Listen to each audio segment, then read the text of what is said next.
nežinotų. Jau girdėtas, jeigu tyliai sėdėtų.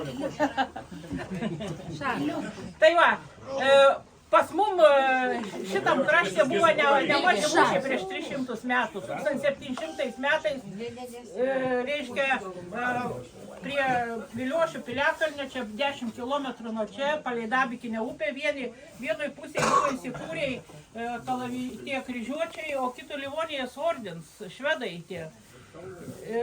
Kairiai ir dešiniai šitai Livonijos ordinas. Ir labai čia stipriai kariavo, net Kaims, kur Švedija, ir šiandien tarp žmonių šnekamojo kalboj pavadinimą, nes, vienoj pusėje buvo apsigyvenę švedai ir yra vienas piliakalnis toks nunykęs, yra ir kapinės, bet jos ten visiškai netirtos yra, kiek žinau, iš Arūno nėra kasinėta, bet aišku, kur tie žmonės dinga. Tai gerai, ne apie tai, apie Pusmarško Nekošę.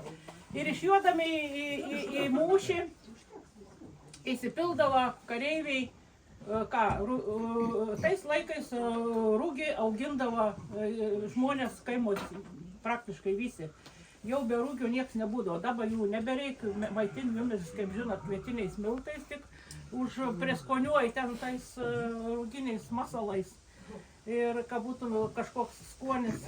Ir įsipildavo, reiškia, tų rūginių miltų į baltinius, į marškinius ir išjuodavo. Jeigu miške kur sėda, išsitrauks iš rankovės į burną, vandens kokį užsigers ir jau kažkiek pasistiprinės.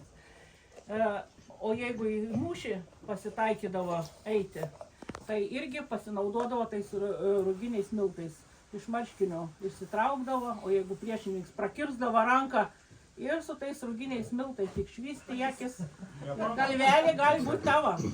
Tai va, tai pasitarnaudavo. Už tai ir yra Pusmarško Nekošė, kadangi iš marškinių ištraukdavo tų miltų. O mes jau patobulinom, aišku, čia gali ir iš vieno su vandeniu ir tų rūginių miltų virti, bet aš jau patobulinau tą receptą ir jau kaip šiuolaikiškai verdam su, reiškia, virtom bulvėm, sutrinam ir supilam visą tą vandenį, tada užpilam maltus rūginius miltus. Kaip jūs čia minėjot, jeigu šitai į miltus tuos plikytus dėtumėm tarkuotų žalių bulvių, tai tada būtų šilkinė. Jo, tada jinai bus šilkinė, nesusiplikys tas kraklus, ta žalia bulvė, ir tada vadina šilkinė. Bet kadangi mes Pusmarško neverdam, tai tada mes antraip darom. Tai dabar aš einu kriauti jums tos košės, jau ana karšta. Jeigu negirdėjot, pakartosiu legendą.